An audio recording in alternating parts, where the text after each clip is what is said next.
નમસ્કાર, પ્રણામ મિત્રો, રાધે રાધે, જય શ્રી કૃષ્ણ. મિત્રો, હાર્દિક સ્વાગત છે તમારું. ચાલો શરૂ કરીએ આજની વાર્તા.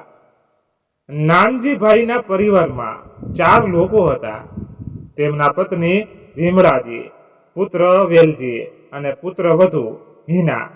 એક દિવસ નાનજીભાઈ અને તેમનો પુત્ર વેલજી બેસીને કંઈક ચર્ચા કરી રહ્યા હતા.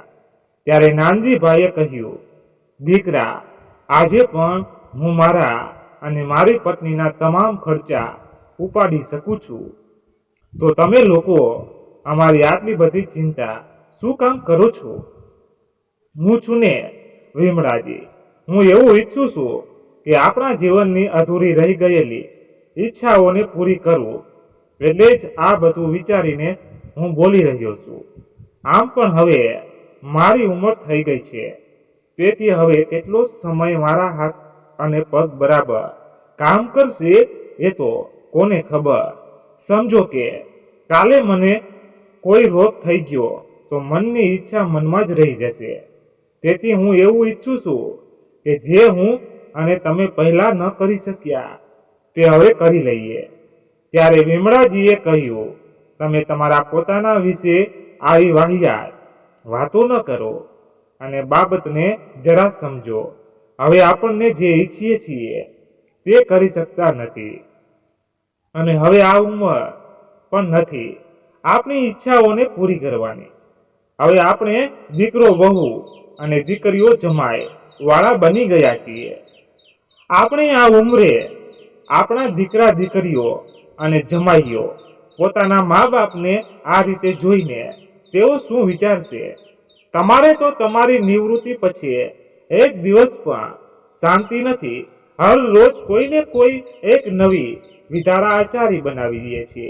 મારી સામે મૂકો છો એમ નહીં કે આવી ઠંડીમાં હું આદુ, તુલસી, તજ અને કાળા મરી પીસીને બનાવેલી ચા પીસીને શાંતિથી પીવું, પરંતુ ના, તેઓ તો રોજ બહાર ફરવા જશે અને એક નવો વિચાર ઘરમાં લાવશે. હું તો કહું છું કે કાલથી સવારે બહાર જવાનું બંધ કરો. એમ બોલી વિમળાજી શાકભાજી સુધારવા માટે રસોડામાં ચાલ્યા ગયા. તેમણે તો પોતાનો નિત્યક્રમ બનાવી દીધો હતો. સવારે ચાલવા જવાનું, યોગ કરવાનું, હેલ્ધી ખાવાનું, કંઈક નવું શીખવાનું, લખવાનું, વાંચવાનું, ગીતો સાંભળવાનું, આ બધું જ શરૂ થઈ ગયું હતું. જો તેમની 33 વર્ષની નોકરી દરમિયાન નથી કરી શક્યા અથવા તેમની ઈચ્છાઓ પૂરી નથી કરી શક્યા, તેઓ એને પૂરી કરવાનો પ્રયાસ કરી રહ્યા છે.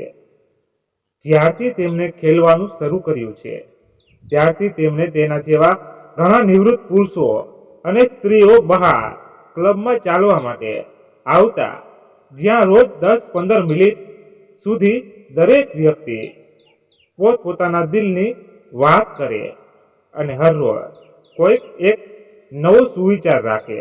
આ બધી વાતો સાંભળ્યા પછી હરરોજ નાનજીભાઈને તેના જીવનમાં કંઈક નવું જ કરવાનો વિચાર આવતો અને તેઓ હરરોજ આવીને વિમળાજીને કહેતા અને ત્યારે વિમળાજી એમની આ બાબતોથી ચીડાઈ જતા, કારણ કે તેમની પાસે ઘર સિવાય બીજું કંઈ વિચારવાનો સમય જ ન હતો. અગાઉ તેઓ તેના સાસુ સસરા, પતિ અને બાળકોની સેવા કરતી હતી અને હવે પુત્ર વધુ દીકરી જમાઈવાળી બની ગઈ હતી અને હવે તેમની દિવસ રાત ચિંતા કર્યા કરે છે. પરંતુ નાનજીભાઈને એવું ઈચ્છે છે કે હવે તેને પોતાના વિશે પણ થોડું વિચારવું જોઈએ. જેના તેઓ સંપૂર્ણપણે ઇનકાર કર્યો છે. છેલ્લા 2-4 દિવસથી તેમના વચ્ચે આ બધી ચર્ચા ચાલી રહી હતી. હવે આમાં હિંમતનો કોઈ વાંક ન હતો. એ સમયે દરેકને જરૂરિયાત હતી. નાનજીભાઈ નોકરી કરતા હતા અને વિમળાજી ઘરની દરેક બાબતનું ધ્યાન રાખતી હતી. ઘરમાં સાસુ સસરા, જેઠાણી, નણંદો બધા જ ઘરના વડીલો દ્વારા બનાવેલા કાયદા અને નિયમોનું પાલન કરતા હતા. વિમળાજી પોતાની બધી ઈચ્છાઓને ભૂલીને અને તેના સ્વાસ્થ્યને પણ બે ધ્યાન કરીને ઘરના બધા સભ્યોનું ધ્યાન રાખતા હતા.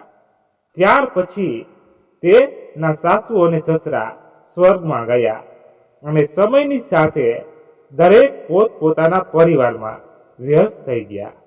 અને હવે અચાનક તેમને તેમના પત્ની નાનજીભાઈની આવી કોઈ વાતો સમજાતી નથી. બીજે દિવસે સવારે જ્યારે નાનજીભાઈ તેમના મોર્નિંગ વોક માટે નીકળ્યા ત્યારે વિમળાજી પોતાનો પલંગ સાચવીને સૂતા હતા. ત્યારે અચાનક તેમની નજર એક ડાયરી પર પડી.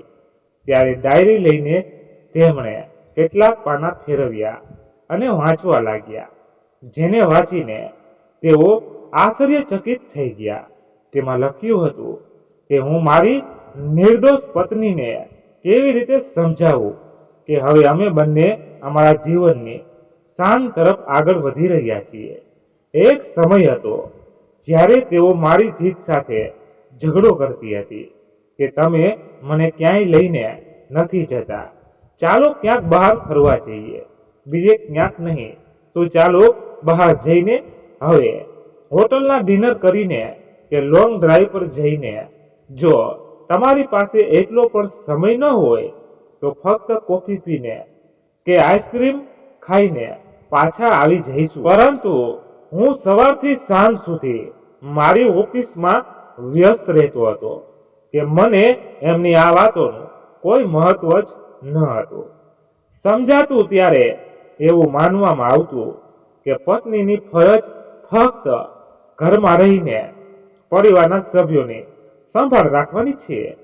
પરંતુ આજે જ્યારે હું પાર્કમાં જઈને લોકોની વાતો સાંભળું છું, ત્યાં તો કોઈને પત્ની નથી તો કોઈને પતિ નથી, કોઈને પતિ પત્ની છે તો એમાં કોઈ બીમાર છે, અને અમુક લોકો તો એમની આખી જિંદગી બીજા માટે જીવી આવે તો એમની ઈચ્છાઓ વાળી જિંદગી માટે કંઈ બચ્યું જ નથી. તેથી તો સમાજમાં જે ઈચ્છાઓ બચી હતી તે પૂર્ણ કરવી જોઈએ. આજે હું કેટલો ભાગ્યશાળી છું કે મારી પાસે હજુ પણ સમય છે.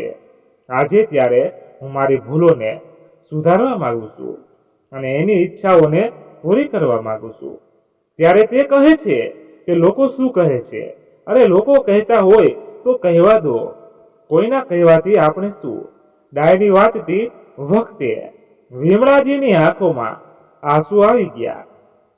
તેને ઝડપથી તે ડાયરીને પાછી ઓશિકા નીચે સંતાડી દીધી અને કબાટમાંથી કપડાં કાઢીને તૈયાર થવા લાગ્યા. નાનજીભાઈ જ્યારે રોજની જેમ લટાર મારી અને પાછા ફર્યા અને ફળિયામાં પડેલી એક ખુરશી પર બેસીને પેપર વાંચી રહ્યા હતા. ત્યારે વિમળાજી તેમના માટે મસાલા ચા લઈને આવ્યા.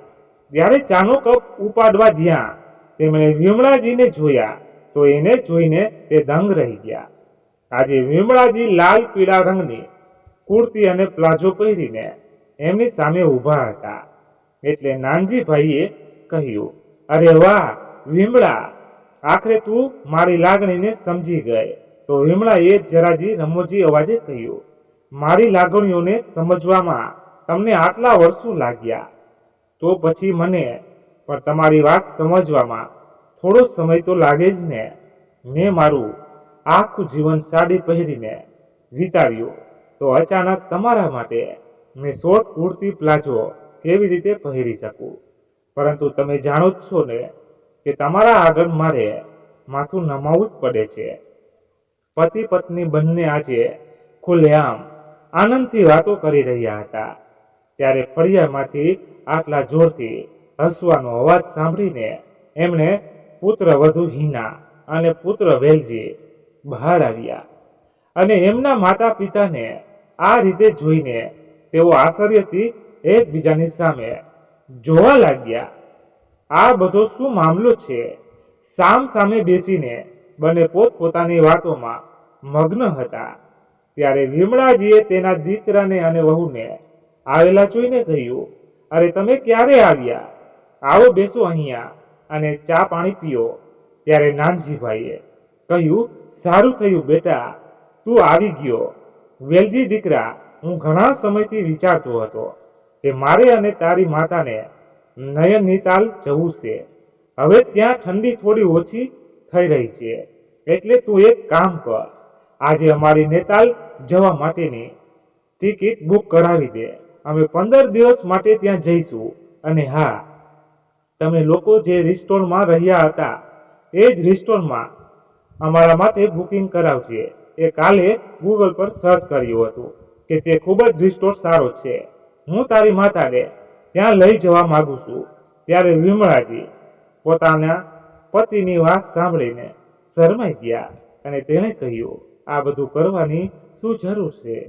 આપણે બંને ત્યાં એકલા જઈને શું કરશું? એના કરતાં તો આપણે મુસાફરી કરવી જ હોય તો હરિદ્વાર જઈએ. શું પણ તમે દિલ દુખાવા જેવી વાતો કરો છો? હું ઈચ્છું છું કે હું મારી પત્નીની સાથે નીતાલી લઈ જઈ જાઉં અને તમને ભજન અને ભોજનની પડી છે. હું તમને ચારેય ધામની યાત્રા કરાવીશ. પરંતુ હમણાં મેં કહ્યું એમ આપણે બંને પહેલા નૈનીતાલ જઈએ. ઓકે ઓકે, હું તો એમ જ કહેતી હતી.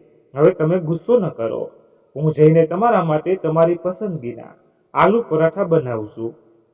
આમ કહીને વિમળાજી રસોડામાં ચાલ્યા ગયા અને નાનજીભાઈએ કહ્યું, ચાલો ભાઈ, હું પણ સ્નાન કરીને મારા ગીતા ક્લાસ માટે નીકળી જાઉં. આટલું કહીને નાનજીભાઈ પણ ઘરની અંદર નાવા માટે ચાલ્યા ગયા. એટલે હિનાએ વેલજીને કહ્યું, પપ્પાજી ત્યાં જઈને મમ્મી માટે ગિટાર વગાડશે અને બીજા લોકો જોશે તો શું કહેશે? વેલજીએ કહ્યું, તારી વાત સાચી. મને એવું લાગે છે કે 60 વર્ષની ઉંમરે પપ્પાની રહેણી કરણી સાવ નાના બાળકો જેવી થઈ ગઈ છે. એક દિવસ વિમળાજી એમના રૂમમાં કંઈક કામમાં વ્યસ્ત હતા. ત્યારે અચાનક તેમના કાનમાં કોઈનો અવાજ આવ્યો અને તેમને ઘડિયાળમાં જોયું તો 10 વાગ્યા હતા. તે ઝડપથી રૂમની બહાર આવ્યા તો એમનો પુત્ર અને પુત્રવધુ, જે કાળથી મોઢાથી બોલ્યા પણ નહોતા, તે આજે એકબીજા સાથે લડી રહ્યા હતા. વેલજીનો પ્રોટીન મિલ્ક તૈયાર ન હતો. એમની પત્ની હિનાએ પોતાની માટે ટિફિન અને કોફી પણ તૈયાર કરી ન હતી. ત્યારે નાનજીભાઈ રસોડા તરફ ગયા અને એમની પત્ની અને એમના માટે નાનજીભાઈ 2 કપ ચા બનાવી. જ્યારે હિના રસોડામાં ગઈ, પરંતુ આ શું, રસોડું જોઈને તેમને એવું લાગ્યું કે જાણે 10 દિવસથી કોઈ એને સાફ સફાઈ કરી નથી. ચા ખાંડની શોધમાં એમણે દાળ અને ચોખાના ડબ્બાઓના ઢાંકણા પણ ખુલ્લા રાખી દીધા હતા. દૂધ પણ ફ્રીજથી પ્લેટફોર્મ સુધી જમીન પર ઢોળાયેલું હતું. આ જોઈને હિનાએ જોરથી બૂમ પાડી, મમ્મી, આજે તમારે ઉઠવામાં આટલું મોડું કેમ થઈ ગયું? તમે તો જુઓ, કૃપા કરીને મારા પપ્પાને સમજાવો કે આવી રસોડામાં ચા ન બનાવે. એક તો મારું ટિફિન તૈયાર નથી, ઓફિસ માટે હું લેટ છું. મેં તમને પહેલેથી જ કહ્યું છે કે આજે ઓફિસમાં મારી મીટિંગ છે અને વેલજી મારી ઉપર બૂમો પાડી રહ્યો છે અને પ્રોટીન મિલ્ક શેક તૈયાર નથી. એક તો મારે મોડી રાત સુધી મીટિંગ હતી. હું આ બધું ક્યારથી કરી શકું? તો વેલજી બોલ્યો, મમ્મી, તમે તો હરરોજ વહેલી સવારે જાગી જાઓ છો, તો પછી આજે શું થયું? તમને તો ખબર જ છે ને કે જીમમાંથી આવતા પછી મારે તુરંત મારા હાથમાં પ્રોટીન મિલ્ક શેક જોઈએ. મહેરબાની કરીને હવે તે આવું ન કરતા. આમ બોલ્યા પછી તે પોતાના રૂમમાં જવા લાગ્યો. ત્યારે નાનજીભાઈ રસોડામાંથી 2 કપ ચા ટ્રેમાં લઈને બહાર આવ્યા અને કહ્યું, હિના દીકરી, તું એક કામ કર, આજે તું કેન્ટીનમાં જમી લેજે. અને વેલજી દીકરા, જ્યારે તારા પપ્પા પોતાના માટે ચા જાતે બનાવી શકે તો તું પ્રોટીન શેક તારી જાતે કેમ નથી બનાવી શકતો? હે માટે તારી મમ્મી પર બૂમો શું કામ પાડ્યા કરે છે? તે આટલા વર્ષથી તમારા માટે બધું જ કરી રહી છે. એક દિવસ તમે તમારા માટે પણ કંઈક નથી કરી શકતા. પણ તને થતું હશે કે તારી મમ્મીને કેમ મોડેથી જાગી, એનું કારણ છે ગઈ રાત્રે અમે એક હિન્દી મૂવી જોઈ રહ્યા હતા. તું તો જાણે છે કે તારી માતા સમયસર સૂઈ જાય છે, પરંતુ આજે રાત્રે ફિલ્મ જોવાના કારણે તે 12 વાગ્યા સુધી સૂઈ ન શક્યા. તેથી તે સવારે વહેલા ઉઠી ન શક્યા. હવે પણ આ પણ કોઈ એટલી મોટી વાત નથી. ચાલ વિમળા, ત્યાં ફરીમાં જઈને બેસીએ. આપણે ચા પણ પી લઈએ. મને કહે કે મેં આ ચા કેવી બનાવી. ત્યારે વિમળાજીએ કહ્યું, હા ચાલો જઈએ. વિમળાજી નાનજીભાઈની પાછળ પાછળ ચાલવા લાગ્યા અને ફળિયામાં બેસીને સાથે ચાની મોજ માણી. સાંભળો, ચા તો બહુ સારી છે, પરંતુ આજે મારા કારણે મારો દીકરો અને વહુ બંને ખૂબ પરેશાન થઈ ગયા અને તમારે ચા બનાવવી પડી હતી. આ મને બિલકુલ સારું નથી લાગ્યું. હા, એક સ્વાભાવિક છે કે જે લોકો બીજા કરતા વહેલા ઉઠી જાય અને દરેકનું કામ કરે, બધાનું ધ્યાન રાખે, અગર જો એનું અચાનક એક દિવસ મોડે ઉઠે તો એમને પોતાને જરાય ગમતું નથી.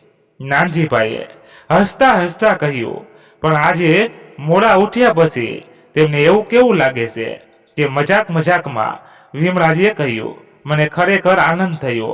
હવે હું મોડે સુધી ઊંઘવાનો પણ નિયમ બનાવીશ, જેથી હું તમારા હાથની કડવી ચા પીવાનો આનંદ માણી શકું. હિનાએ 3-4 દિવસથી એના સાસુ સસરા શું વાતો કરે છે એ સમજાતું નહોતું. એના કારણે એને કેન્ટીનમાંથી ઠંડુ જમવું પડ્યું હતું. સાંજે જ્યારે તે ઓફિસેથી ઘરે પાછી આવી ત્યારે એની કોલોનીના પાડોશી ભાનુબેન એને અટકાવી અને પૂછ્યું કે હિના વહુ, શું વાત છે? હમણાંથી તારા સાસુના તો રંગ બદલાઈ ગયા છે. સાડીમાંથી હવે તો પ્લાઝો અને ટ્રેક સૂટ પર પહેરીને નાનજીભાઈ સાથે મોર્નિંગ વોક માટે જાય છે. અરે, અમે તો આટલા વર્ષોમાં ક્યારેય વિમળાજીને ઘરની બહાર નીકળતા જોયા નથી, અને હવે ભાઈની નિવૃત્તિ પછી અચાનક બદલાઈ ગયા. એવું લાગે છે કે તેની પુત્રવધુ પાસેથી તાલીમ લઈ રહ્યા છે. ભાનુબેનના શબ્દો સાંભળી અને હિના મનને એવા સ્પર્શી ગયા અને તેમને આગ બળતરામાં ઉમેરવાનું કામ કર્યું. તેમ છતાં હિના એ વિચાર્યું, મારે શું, જેને જે કરવું હોય તે કરે. આજે શનિવારની રાત છે, તેથી તે વેલજી માટે કેન્ડલ લાઇટ ડિનર અને લોંગ ડ્રાઈવ માટે જવાનું છે. બીજા દિવસથી આરામથી રહેવાનું, પાન બનાવીશું, આમ વિચારીને તે ઘરમાં પ્રવેશી. પરંતુ આ શું? વિમળાજીએ કહ્યું, દીકરા તો આવી ગઈ. હું અને તારા પપ્પા મિસ્ટર ખુરાનાના ઘરે એમની એનિવર્સરી પાર્ટીમાં જઈએ છીએ. અમારે આવવામાં મોડું થશે. શનિવાર છે, તમે લોકો બહારથી ફ્રૂટ મંગાવી શકો છો. વિમળાજીએ તો અનારકલી સરખી કરતા કહ્યું. તેમને આ રીતે ચમકતી જોઈ અને તેની આ વાતો સાંભળી હિનાનું તાપમાન વધી ગયું અને તે વેલજીને ગુસ્સામાં કંઈ કહેવા જતી હતી. ત્યારે વેલજીએ કહ્યું, આ એકદમ બરાબર છે, તમે નિરાતે જાઓ, અમે ઘરનું બધું ધ્યાન રાખી લઈશું. ત્યારે હિના એનું મોઢું બગાડીને એના રૂમમાં ચાલી ગઈ. વેલજી સમજી ગયો કે હિના ગુસ્સામાં છે, પરંતુ તે કોઈ બખેડો કરવા ઈચ્છતો ન હતો. એટલા માટે તેણે એને માતા અને પિતાને ત્યાંથી જવાનું કહ્યું. પછી વેલજી જ્યારે એના રૂમમાં ગયો ત્યારે હિનાએ ગુસ્સામાં કહ્યું, વેલજી, તું હઠવટમાં આવી ગયો. મને બોલવા કેમ દેતો નથી? તમે જાણો છો કે વીકેન્ડનો સમય એટલો મારો સંપૂર્ણ આરામ કરવાનો સમય. 5 દિવસ માટે જ્યાં હું મારી જાતને ઓફિસના કામ કરાવું છું અને મીટિંગ કરી કરીને હું થાકી જાઉં છું. મારે 2 દિવસના સંપૂર્ણ આરામની ખાસ જરૂર છે. તમારી જેમ હું પણ કામ કરું છું અને પૈસા કમાઉં છું. તો જે ટ્રીટમેન્ટ ઘરના દીકરાઓને આપવામાં આવે છે તે ટ્રીટમેન્ટ પુત્રવધૂને પણ મળવી જોઈએ. આ બધું મમ્મીજીને સમજવાની જરૂર છે. પહેલા મને લાગ્યું કે તેઓ આ સમજી રહી છે, પરંતુ હવે આ તેમના અનવાર ડ્રામા. મમ્મીજીનું તો શું, તે તો આખો દિવસ ઘરે રહે છે. તેમને રસોડામાં પણ રસોઈ સિવાય બીજું શું કરવાનું હોય? અને હું આ ઘરમાં આવી તે પહેલા ઘરમાં વાસણો સાફ કરવા માટે એક નોકરાણી પણ ન હતી. હવે મારા કારણે ઘરમાં એક નોકરાણી પણ રાખવામાં આવી છે. મને એક સમયનું ભોજન પણ આપવામાં પણ તેમને તકલીફ થવા માંડી છે કે તેઓ આ રીતે મજા કરી રહ્યા છે. તમે જાણો છો કે આજે મેં કેન્ટીનમાં કેટલો વાસી ખોરાક ખાધો છે. શું તમને બિલકુલ એમ નથી થતું કે ચાલો એની વહુ માટે બ્રેડ બટર બનાવી દઉં? મને સમજાતું નથી કે આ ઉંમરે મમ્મીને શું પ્રેમનું ભૂત લાગ્યું જે પપ્પાને ભટકાવી રહ્યા છે, અને તમે કેમ નથી કંઈ બોલતા? આ ઉંમરે આ બધું સોંપતું નથી. હિનાએ કપડાં ફેંકતા કહ્યું. ત્યારે વેલજી બોલ્યો, તું શું ઈચ્છે છે કે હું જઈને તેમની સાથે ઝઘડો કરું? હવે તું જ વિચાર કે મમ્મી કે પપ્પા તેમનું આખું જીવન એક પરિવાર માટે વિતાવ્યું છે, અને પપ્પાએ ઓફિસમાં હવે તેમને આ ઉંમરે બહાર જવાનું ફરવાનું હોય અને ખાવા પીવું જવું હોય તો એને કરવા દે ને. અને પણ આ ઉંમરે તેઓ લાંબા સમય બહારનું જમી શકતા નથી, અને તેમના હોટેલના હાડકા તેમનું લાંબુ ફરાવી પણ દેશે નહીં. શું તને લાગે છે કે 55 વર્ષની વ્યક્તિ 25 વર્ષની વ્યક્તિ જેટલી મજા માણી શકે?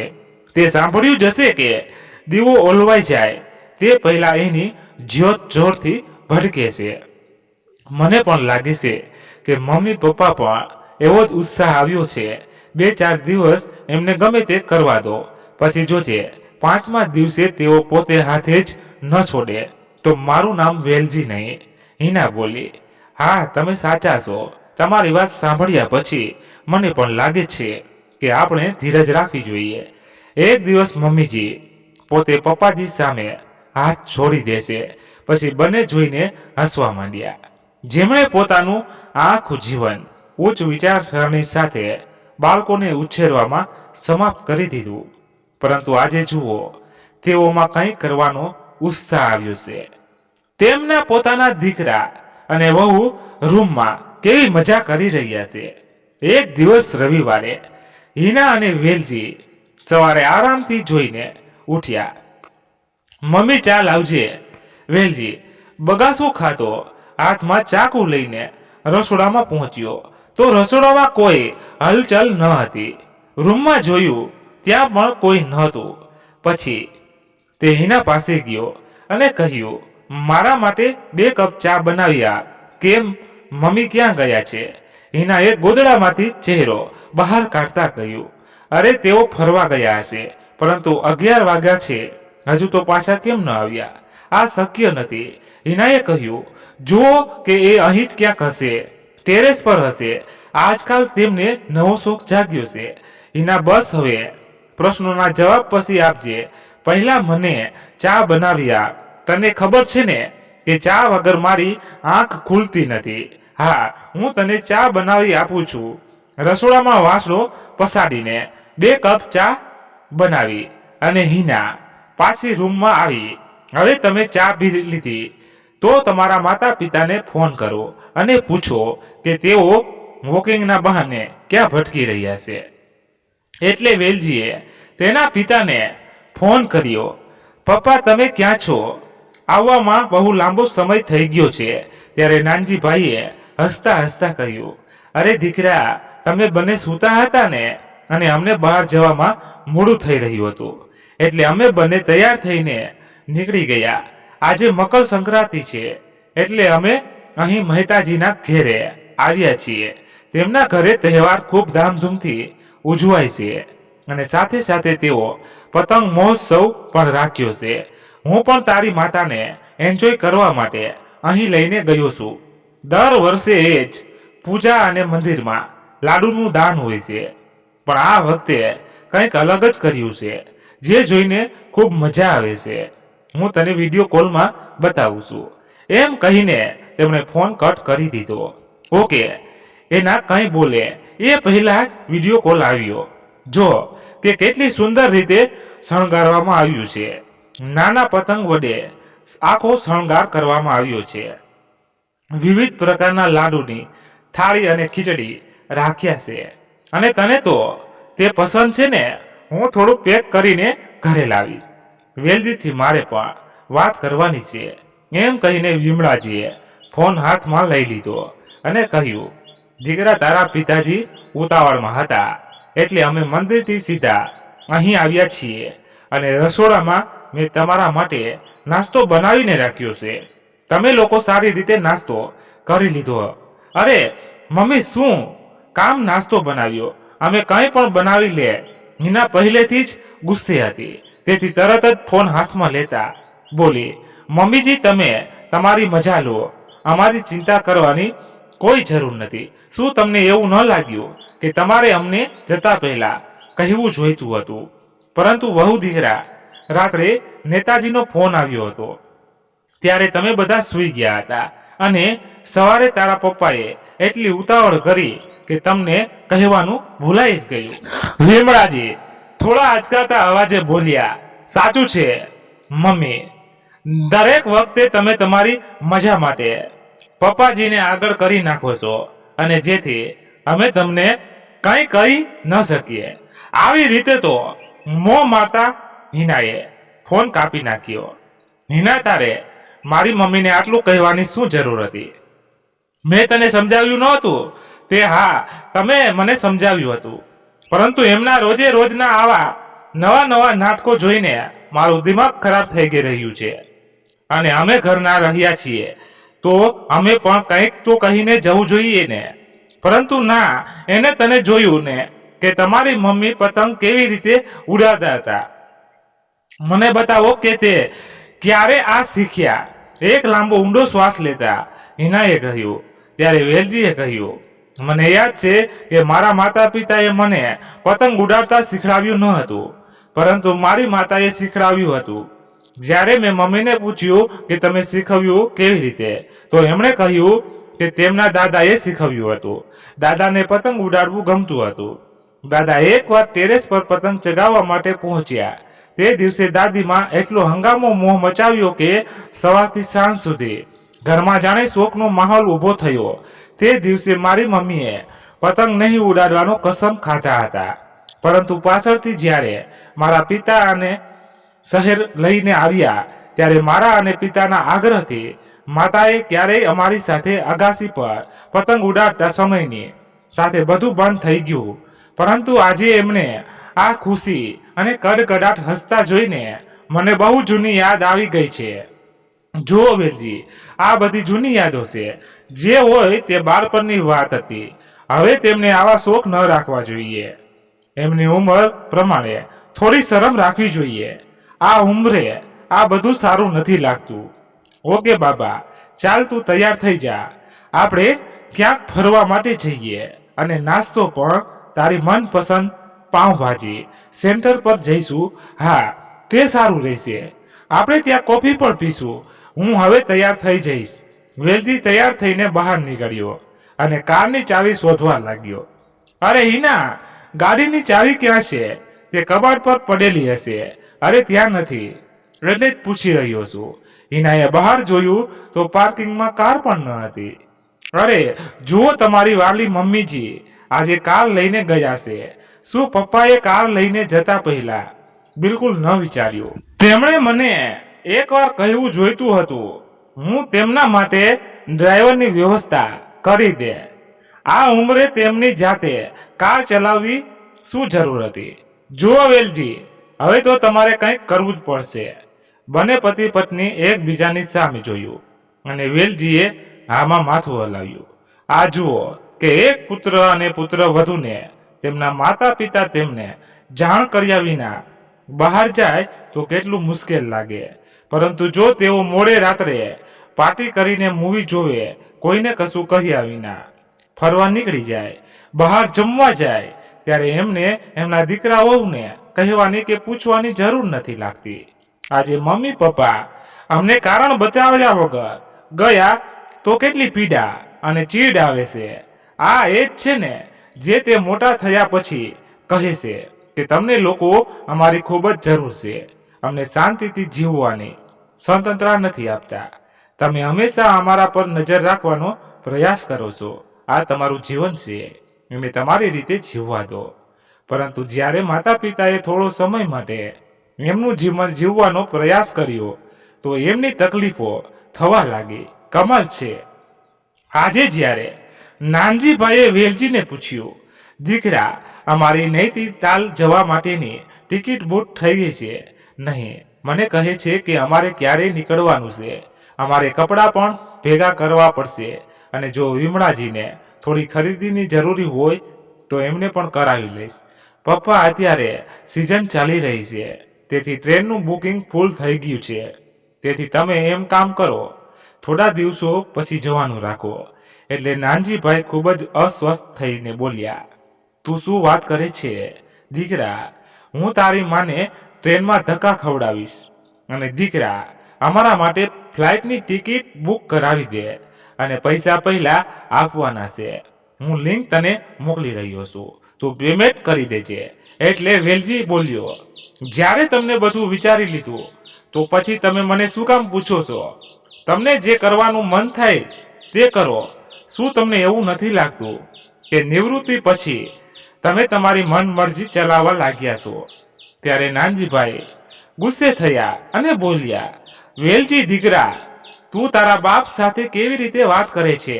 એનું તને ભાન છે કે આટલા વર્ષો પછી મેં તારી માને ક્યાંય લઈ જવાનું વિચાર્યું તો એમાં તો ખોટું શું છે? અને પછી જો તને પૈસાની કોઈ સમસ્યા હોય તો અત્યારે મારી પાસે એટલા તો પૈસા છે કે હું મારા અને મારા પત્નીનો તમામ ખર્ચ ઉપાડી શકું. અને પછી તમારે તો ખુશ થવું જોઈએ કે તમારા માતા પિતા આટલા ઉત્સાહથી જીવન જીવી રહ્યા છે. અમે તો ક્યારેય તમારા જીવનમાં દાખલગીરી નથી કરી. તમે તમારા જીવનને તમારી મરજી પ્રમાણે જીવો છો, તો આખરે તમને શું વાંધો છે? ત્યારે વેલજી બોલ્યો, પિતાજી, મને કોઈ તકલીફ નથી. હું તો ફક્ત એટલું જ કહું છું કે આ ઉંમરે કોઈ મેડિકલ કન્ડિશન બગડી તો તમે શું કરશો? અને નૈનીતાલ ખૂબ જ દૂર છે, ઉપરથી આ ઠંડીનું વાતાવરણ છે. તો નાનજીભાઈએ કહ્યું, અરે મને સમજાતું નથી, તમને અમારા જવાથી સમસ્યા છે કે અમારા સ્વાસ્થ્યની ચિંતા? બને એ અમારું મેડિકલ ચેકઅપ પણ કરાવી લીધું છે, તો પછી હવે તમે એને શું વાંધો છે? વેલજી બોલ્યા વગર ત્યાંથી ચાલી ગયો. એમ પણ તે એના પિતાને વધુ શું કહી શકતો હતો? હિના ખાવા માટે રસોડામાં પાપડ બનાવી રહી હતી. તે ત્યારે જ પાણી પીતા પીતા હિના અને ચક્કર આવવા લાગ્યા. તેને નીચે પડી જ ગઈ. વેલજીએ જોયું અને તેમણે એને ઉંચકીને સોફા પર સુવડાવી અને પછી ડોક્ટરને બતાવી. ડોક્ટર પાસે તપાસ બાદ જાણવા મળ્યું કે ઘરમાં ખુશીની લહેરો દોડી ગઈ. નાનજીભાઈ હવે દાદા બનવાના છે. તેઓ આનંદમાં નાચી રહ્યા હતા. વેલજીભાઈ પણ ખૂબ ખુશ થયા. ત્યારે નાનજીભાઈએ કહ્યું, જ્યારે અમે અમારી નૈનીતાલની યાત્રા કરીને પાછા આવીશું પછી અમે અમારા ભાવિ પુત્ર અને પુત્રીને માટે ઘણી બધી વસ્તુ ખરીદી કરીશું. તેના માટે નવો ઓરડો બનાવીશું. આપણી નવી પેઢી માટે ઘરમાં નવો ફેરફાર કરાવવો પડશે. અરે પપ્પા, તમે જુઓ, હિનાની તબિયત સારી નથી. તે મને પહેલા જ કહેતી હતી, પરંતુ મેં ધ્યાન ન આપ્યું. અને હવે આપણે ખબર નથી કે તે ગર્ભવતી છે. તો મમ્મી, હવે તમારે અહીં જ રોકાવું જોઈએ. તમારે એની કાળજી લેશો તો એને સારું લાગશે. ત્યારે વિમળાજીએ પણ કહ્યું કે આપણે બીજી કોઈ વાર નૈનીતાલ જઈશું. અત્યારે પુત્ર વધુનું સ્વાસ્થ્ય વધુ મહત્વનું છે. આ સાંભળતા જ નાનજીભાઈ બોલ્યા, અત્યારે સુધી મેં મારા જીવન સાથે ઘણા સમાધાન કર્યા અને તમારા કહેવા પણ હું ક્યાંય ગયો નથી. અને હવે હું તમારી સાથે ફરવા જવા તૈયાર થયો છું. પરંતુ જ્યારે હું કહું કે આપણે બંને 15 દિવસ માટે નૈનીતાલ જઈ રહ્યા છીએ તો બસ, જો તમારે ન આવવું હોય તો હું એકલો જઈશ. મેં મારું મન બનાવી લીધું છે કે મારે નૈનીતાલ મુલાકાત લેવી એવી છે. આટલું કહીને નાનજીભાઈ ગુસ્સામાં એના રૂમમાં ચાલ્યા ગયા. તેઓ સમજી રહ્યા હતા કે તેમનો દીકરો અને વહુ એમને ફરવા જવા દેવા માંગતા નથી. હવે વિમળાજીએ પણ એને સાથ ન આપ્યો, તેથી એમને ખૂબ જ ખરાબ લાગ્યું. આ બાજુ વિમળાજી ખૂબ જ હેરાન હતા કે તેમના પુત્ર અને પુત્ર વધુનો સાથ આપવો કે પતિને. એમની હાલત તો સુડી વચ્ચેની સોપારી જેવી થઈ ગઈ હતી. થોડી વાર પછી વિમળાજી એમની પુત્ર વધુના રૂમમાં આવ્યા અને કહ્યું, હિના, મેં તારી માતા સાથે વાત કરી છે. તેઓ થોડા દિવસ માટે અહીં આવી જશે. આ સાથે કિંજલને પણ તમારી સંભાળ રાખવા માટે બોલાવી લઈશ. વિમળાજી બોલ્યા, વહુ દીકરા, તમે મને સમજો. તમે મને આટલી મોટી ખુશી આપી, તેથી હું ખૂબ જ ખુશ છું. પરંતુ હું મારા પતિની વાત પણ ટાળી શકતી નથી, તેથી મારે તેમની સાથે જવું જ પડશે. આટલું કહીને તેઓ પોતાના રૂમમાં ચાલ્યા ગયા. હવે 4 દિવસ પછી વિમળાજી અને નાનજીભાઈ નૈનીતાલ જવા માટે નીકળી ગયા. તેથી હિનાને આ જરાય ગમ્યું નહીં અને તે વિચારવા લાગી કે મારા સાસુ અને સસરા એમની મસ્તીમાં એટલા પાગલ બન્યા કે તેઓ એમના દીકરા દીકરી વહુને માટે ફરવાનું પણ છોડી શકતા નથી. તો બાળકો થયા પછી શું થશે? હિનાની વાત સાંભળીને એમની માતા કાંતાજીએ પણ એને સાથ આપ્યો અને કહ્યું, સાચે તારી સાસુને જરાય શરમ નથી આવતી. આ ઉંમરે કોઈ આવી રીતે ફરવા જાય? અમુક ઉંમર પછી આપણે સંયમ રાખવો જોઈએ. અગર તે જગ્યાએ હું હોત તો મેં મારા પતિને કહ્યું હોત કે હું મારી વહુને છોડીને ક્યાંય નહીં જાઉં, પરંતુ તારી સાસુએ આવું તો કહ્યું જ નહીં. માં, તારી આ વાત સાચી છે. આ મારા સાસુના દિલના અરમાન છે જે ખોટા છે. નહીતર મેં છેલ્લા 2 વર્ષમાં ક્યારેય મારા સસરાને આ રીતે વર્તન કરતા ક્યારેય જોયા નથી. પરંતુ આજે નિવૃત્ત પછી તો જાણે એમની પાંખો મળી ગઈ હોય એવું વર્તન કરે છે. માં, મને પણ લાગે છે કે આ વધુમાં વધુ મારી સાસુ જ કરે છે. એટલામાં જ વેલજી ગુસ્સામાં તેમના રૂમમાં આવ્યો અને કહ્યું કે હિના, થોડા દિવસો જની તો વાત જ છે, બિલકુલ ચિંતા કરીશ નહીં. આપણે એક ટેસ્ટ તો કરાવ્યું છે. જ્યારે તેઓ આવશે ત્યારે હું મમ્મી પપ્પાને કહીશ કે હું હવે તમારી સાથે આ મનમાની સહન કરી શકતો નથી. તેઓએ અમારી સમસ્યાને સમજવી પડશે. આખરે હિના અને તેની માતા આશ્ચર્યચકિત થઈને વેલજીને સામે જોવા લાગ્યા અને વિચારવા લાગ્યા કે આખરે આ અંગે વેલજીએ એવો કયો નિર્ણય લીધો. તે વિમળાજી અને નાનજીભાઈને નૈનીતાલ ફરીની ઘરે પાછા આવશે ત્યારે જ ખબર પડશે. હવે વિમળાજી અને નાનજીભાઈ નૈનીતાલ ફરીને ઘેર પાછા પહોંચ્યા ત્યારે વેલજી ડાઇનિંગ ટેબલ પર બેસીને હિના અને એની માતા સાથે નાસ્તો કરી રહ્યો હતો. નાનજીભાઈએ કિંજલને કહ્યું, અમારી માટે પણ 2 ચા અને નાસ્તાની વ્યવસ્થા કરજો. ત્યારે જ વેલજી અને હિનાનો આશ્ચર્યનો પાર જ ન રહ્યો. તેઓ વિમળાજીને જોયા તો તેઓ જીન્સ અને ટી-શર્ટમાં તેમની ટ્રોલી બેગ લઈને તેમના રૂમમાં જઈ રહ્યા હતા. વેલજીએ કહ્યું, મમ્મી, તમે આ શું પહેર્યું છે? અરે, મેં તો તારા પિતાને બહુ મનાઈ કરી હતી, છતાં તેમણે મને ટી-શર્ટ ટોપ આ બધું અપનાવ્યું અને કહ્યું કે આ ખૂબ જ આરામદાયક છે અને સાથે જ મને તેના પહેરવામાં ખૂબ જ આનંદ થયો. ચાલવામાં કોઈ તકલીફ પણ ના પડી. એ તો ઠીક છે, પરંતુ તમે થોડું વિચાર્યું હોત તો સારું હતું કે જે અમારી આસપાસના લોકો તમારા વિશે શું વિચારતા હશે. ઘરમાં પુત્ર વધુ હોવા છતાં આ પ્રકારના આધુનિક કપડાં પહેરવા તમને શોભતા નથી દેતા. ભાઈ, ભલે અમે 55ના થયા, પરંતુ અમે અમારી વિવાહ અવસ્થામાં જે અમારા શોખ અધૂરા હતા તે અમે પૂરા કરી રહ્યા છીએ.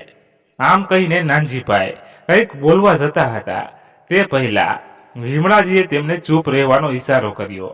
પછી વિમળાજીએ તેમની પુત્ર વધુને એની તબિયત વિશે પૂછ્યું. પછી બંને ફ્રેશ થવા માટે બાથરૂમમાં ગયા. થોડી વાર પછી પાછા બહાર આવ્યા અને નાસ્તો કરીને ફળિયામાં બેઠા અને ત્યારે નાનજીભાઈ પોતાના ટેબ્લેટ પર ફોટા જોઈ રહ્યા હતા. ત્યારે વેલજીભાઈ ઓફિસ જવા માટે નીકળી રહ્યો હતો. તેને જોઈને તેમણે કહ્યું, અરે દીકરા વેલજી, અહીં આવતો જરા જો તો ખરો કેવા સારા ફોટા આવ્યા છે. ત્યાં ખૂબ જ સરસ ખીણ હતી અને તળાવ પણ ખૂબ જ સુંદર હતું. ખરેખર અમારા 15 દિવસ કેવી રીતે પસાર થઈ ગયા તે અમને ખબર જ ન પડી. આ વખતે હું તારી માતાને ગોવા ફરવા માટે લઈ જઈશ. તેને હંમેશા બ્રિજ પર ફરવાની ખૂબ ઈચ્છા હતી, પરંતુ પરિવારની જવાબદારીઓને લીધે હું એ પૂરી કરી શક્યો નહીં. હવે ચોક્કસ લઈ જઈશ.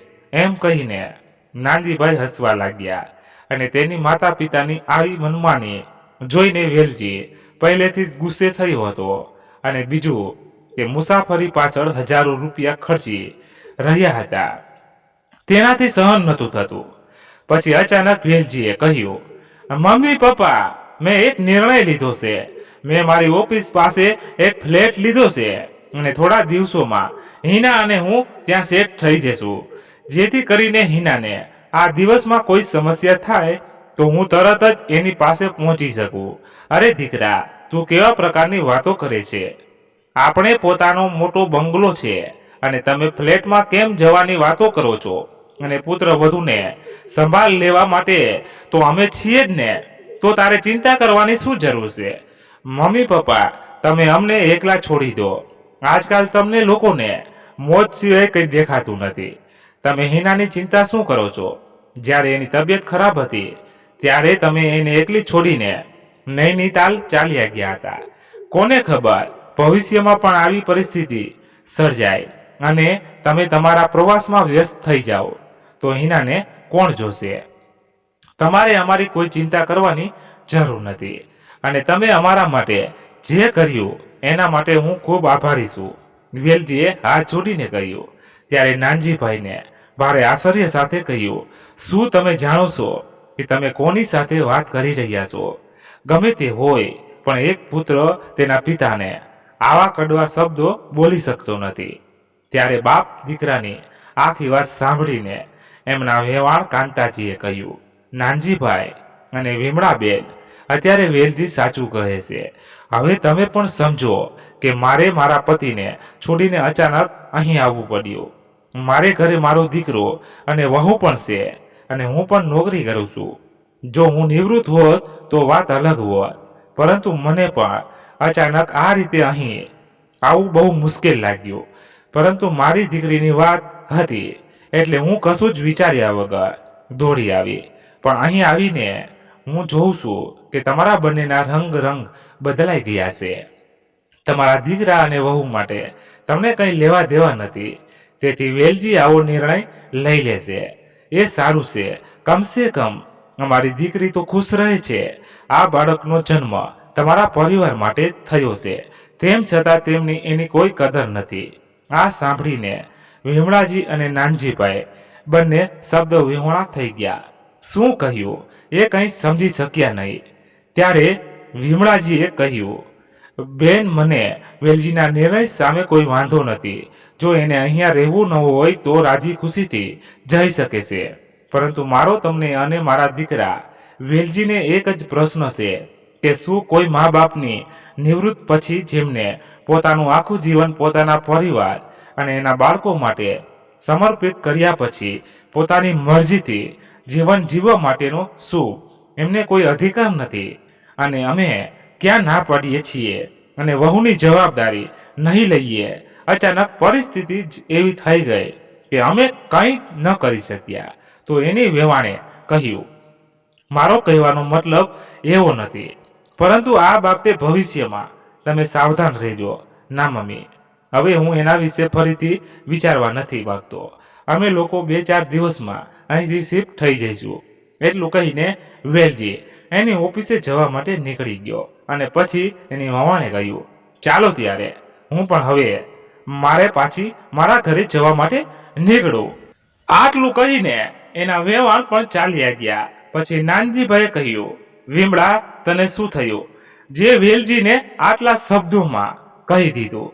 તો વિમળાજી બોલ્યા, બહુ થયું. હવે અગર જો એવું એમનું સ્વતંત્ર જીવન જીવવા માંગતા હોય તો જીવન એમને જે દિવસે એમના માથે જવાબદારીનો બોજ આવી પડશે ત્યારે એમને સમજાશે કે અમે એમને કેવી રીતે ઉછાળ્યા છે. આટલું કહીને વિમળાજીએ પોતાના આંસુ લૂછ્યા. નાનજીભાઈના મનમાં પણ આ જ ચાલી રહ્યું હતું કે વહુના આવ્યા પછી પોતાના બાળકો એટલા બધા સ્વાર્થી કેવી રીતે બની જાય છે. સંતાનો પણ પોતાના માતા પિતાનું દુઃખ કેમ જોઈ શકતા નથી? જેવી રીતે એક મા બાપ પોતાના સંતાનોને એની ખુશી માટે બધું કરે છે, શું એમને પણ એમની ખુશી માટે કંઈ ના કરવું જોઈએ? હવે જી ભાઈ બોલે છે કે શું મિત્રો, મેં મારા જીવનનો અને અમારા અધૂરા સપનાનો અને મારી પત્ની સાથે પૂરા કરવાનો જે મેં નિર્ણય લીધો એ સાચો હતો કે ખોટો એ કોમેન્ટ બોક્સમાં જરૂરથી કહેજો. અને આ વાર્તા પસંદ આવી હોય તો લાઈક અને તમારા મિત્રોને વધુમાં વધુ શેર કરજો. અને તમે ક્યાં શહેરથી વાર્તા સાંભળી રહ્યા છો તે કોમેન્ટમાં કહેજો. અને આપણી નવી ચેનલ પર નવા છો તો ચેનલને સબસ્ક્રાઇબ કરી સાઈડમાં આપેલું બેલ બટન દબાવી દેજો, એટલે નવી વાર્તાનું નોટિફિકેશન તમને સૌથી પહેલા મળી જાય, વાર્તા સાંભળવાની મળી રહે. ધન્યવાદ. ફરી મળીએ એક નવી વાર્તા સાથે. ત્યાં સુધી તમારા પરિવાર સાથે ખુશખુશાલ રહો. જય હિન્દ, જય ભારત, રાધે રાધે. મિત્રો, અમારાથી ક્યાંય પણ કોઈ જાતની કંઈ ભૂલ થઈ હોય તો તમે ચોક્કસ અમને કોમેન્ટ બોક્સમાં કહી શકો છો, એટલે અમે ભૂલ સુધારી શકીએ. Thank you.